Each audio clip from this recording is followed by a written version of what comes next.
सूरदास का अगला पद है, जापर दीनानाथ ढरे, सोई कुलीन बड़ो सुंदर, सोई जिह पर कृपा करे, कौन विभीषण रंक निशाचर, हरिहंस छत्र धरे। राजा कौन बड़ो रावण ते, गर्वहि गर्व गरे, रंकौ कौन सुदामा हूते, आप समान करे। अधम कौन है अजामिल, तै जमतह जात डरे, कौन विरक्त अधिक नारद ते, निस्दिन भ्रमत फिरे। जोगी कौन बड़ो संकर ते, ताको काम छरे। अधिक कुरूप कौन कुबजासो, अधिक कुरूप कौन कुबजातै, हरिपति पाई तरे। अधिक स्वरूप कौन सीता ते, जन्म वियोग भरे।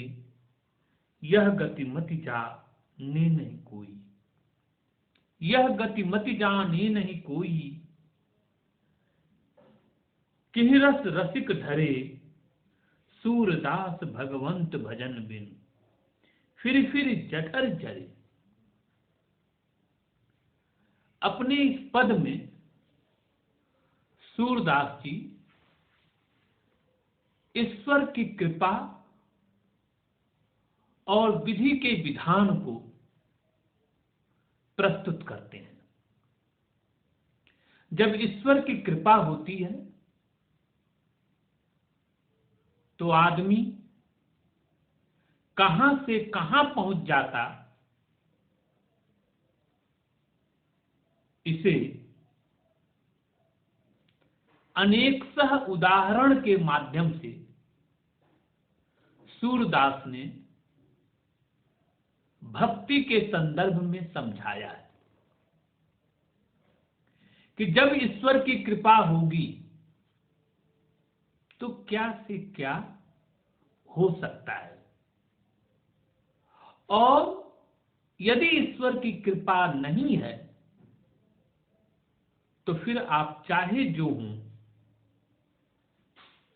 कोई फर्क नहीं पड़ता और आप कुछ भी कर नहीं सकते। तो एक भक्त के रूप में,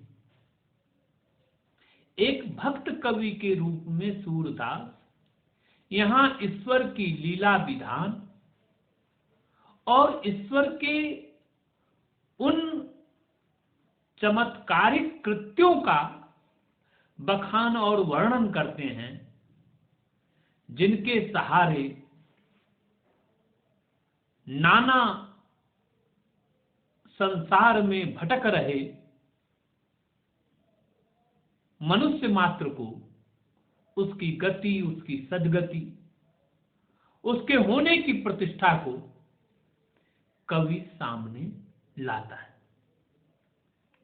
जा पर दीनानाथ कृपा करे, जिस पर दीनानाथ, दीनानाथ से अभिप्राय भगवान कृष्ण स्वयं साक्षात ब्रह्म ईश्वर दीनानाथ जिसके ऊपर कृपा करते हैं, भगवान जिसके ऊपर कृपा करते हैं वह कुछ से कुछ हो सकता है, उसके लिए कुछ भी असंभव नहीं है। यदि ईश्वर ने कृपा कर दी तो फिर इस पद से उस पद तक जाने में एक क्षण भी नहीं लगता और मनुष्य परम पद को प्राप्त करता है। तो जा पर दीनानाथ कृपा करे, जा पर दीनानाथ ढरे, जिसके ऊपर दीनानाथ की कृपा होती है, जिसके ऊपर उनकी निगाह फिर जाती है, सोई कुलीन वही बड़ा हो जाता है, सोई बड़ो वही बड़ा हो जाता है, सोई सुंदर वही सुंदर है, वही बड़ा है, और वही अच्छे कुल का हो जाता है। कुल से, परिवार से और सुंदरता से रिश्ता किसका है? ईश्वर का। जिसके ऊपर ईश्वर की कृपा होती है उन्हें ये सारे गुण सहज ढंग से प्राप्त हो जाते हैं, बिना किसी विशेष प्रयत्न के, प्रयास के। वह अच्छे कुल को प्राप्त करता है, वह सुंदरता को प्राप्त करता है और वही बड़ा हो जाता है। जिन पर कृपा करे, ये अनायास नहीं मिलता। पद, प्रतिष्ठा, घर, परिवार, समाज, ये सब कुछ विधि के विधान से लिखा होता है। ईश्वर की ये लीला है कि कौन कहां होगा, कहां नहीं होगा। तो जिसके ऊपर ईश्वर की कृपा होती है उस अनुसार उसको जगह, उसको पद, उसको प्रतिष्ठा मिल जाती है। जिन पर कृपा करे। कौन विभीषण रंक निशाचर। विभीषण देखिए उदाहरण है, राक्षस कुल में पैदा होता है, पर विभीषण के सिर पर मुकुट स्वयं भगवान राम रखते हैं। हरि हंस छत्र धरि। भगवान राम हरि स्वयं हंसते हुए प्रसन्नता पूर्वक विभीषण जैसे राक्षस कुल के व्यक्ति पर भी अपनी कृपा करके छत्र रख देते हैं, यानी विभीषण को राजा बना देते हैं। यह किसकी कृपा है? यह ईश्वर की, साक्षात ब्रह्म की, साक्षात कृष्ण की, दीनानाथ की, भगवान की कृपा है। रावण, राजा कौन बड़ो रावण से, और रावण से बड़ा इस पृथ्वी पर कोई राजा नहीं हुआ। और हम जानते हैं, देखते हैं कि रावण का हश्र क्या होता है। रावण के ऊपर ईश्वर की कृपा नहीं है, ईश्वर की कृपा दृष्टि नहीं है, तो रावण का हश्र क्या होता है। जो रावण पूरी पृथ्वी पर अपने बल, अपने प्रतिष्ठा, अपने वैभव के लिए जाना जाता था, जिस रावण की लंका सोने की थी, वह रावण एकाएक ढह जाता है। रावण के सोने की लंका धू धू करके जल जाती है, नष्ट हो जाती है।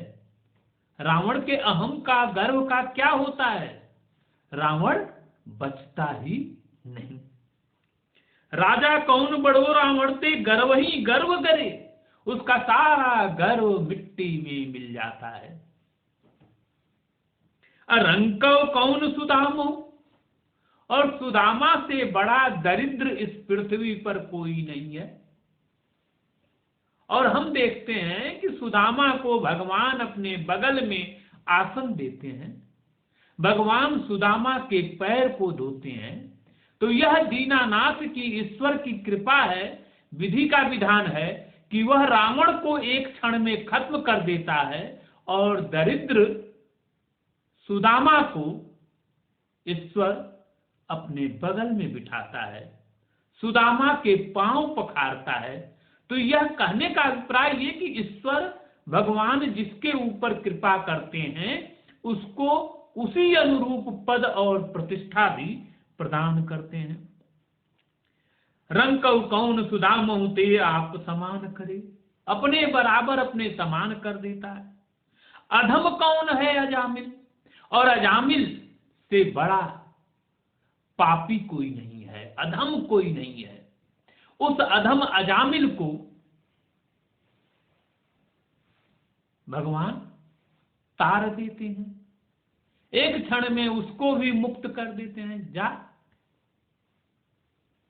कौन विरक्त अधिक नारद थे, और नारद से बड़ा विरक्त कोई नहीं था इस पृथ्वी पर। और नारद पूरे पृथ्वी पर लगातार भ्रमण ही करता रहा, इधर से उधर नारद फिरते फिर हैं। नारद को मोह होता है।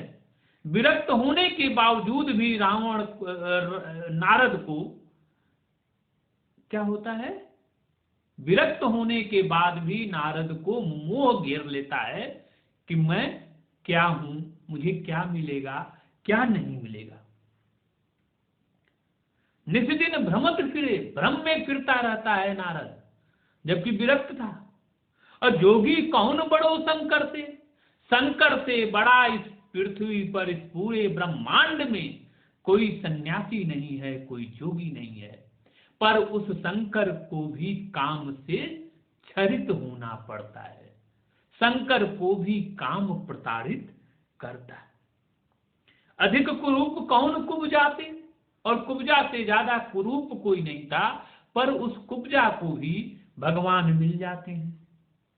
भगवान को वह पति स्वरूप में ग्रहण करती है। तो यह विधि की माया है, विधान है कि कब किसको क्या मिल जाता है। अधिक स्वरूप कौन सीता से, और सीता से अधिक कोई स्वरूप नहीं है, सुंदर नहीं है, पर उस सीता को विरह में, वियोग की आग में जलना पड़ता है। तो यह गति मति जाने नहीं कोई, किसकी क्या गति होगी, कौन कहां जाएगा, इसे कोई जानता नहीं है, इसे कोई नहीं समझ पाता, और सब परेशान होते रहते हैं। यह गति मति जाने नहीं कोई, कि रस रसिक धरे, किस विधि से, किस विधान से रस ढुलता है, आता है, इसे किसी को बताया नहीं जा सकता, समझाया नहीं जा सकता। सूरदास भगवंत भजन बिनु, सूरदास जी कहते हैं कि ईश्वर के भजन के बिना कोई गति नहीं होती, और जन्म जन्म पेट की आग से हम भरमते रहते हैं, चलते रहते हैं। ईश्वर ही लीला के द्वारा हमें मुक्त करता है, ईश्वर ही हमें मुक्त कराते हैं, वही हमें हमारा पद, हमारी प्रतिष्ठा, हम जो कुछ भी हैं, वह विधि के विधान ईश्वर की लीला के कारण ही संभव हो पाता है। तो ईश्वर के कारण ही, जिसके ऊपर दीनानाथ की कृपा होती है, जिसके ऊपर ईश्वर की कृपा होती है, वही अपने पद और प्रतिष्ठा को प्राप्त करता है। बिना ईश्वर कृपा के कोई पद किसी को नहीं मिलता। सूरदास संसार में प्रचलित उन तमाम उदाहरणों को लेकर ईश्वर की लीला और ईश्वर की कृपा, और ईश्वर किस तरह से अपने मानने वालों, अपने भक्तों पर कृपा करता है, और उसकी कृपा का क्या परिणाम होता है, उसे इस पद में पूरी तरह से समझाया है। यहाँ ईश्वर की महिमा का सूरदास ने बखान किया है। यह भक्ति का एक ऐसा पद है जिसमें दीनानाथ की विशेष कृपा को कवि प्रकट